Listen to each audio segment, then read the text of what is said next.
Akak saya tahu tak ada lah. So you kena faham kanser ni penyakit apa. Ramai orang ingat kanser ni masalah genetik. For example, breast cancer.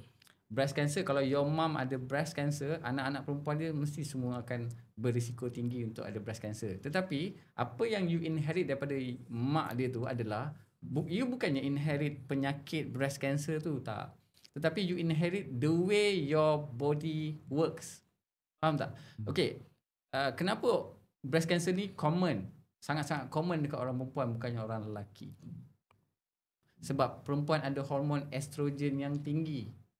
Lelaki tak ada. Sebab tu very rare dekat orang lelaki breast cancer.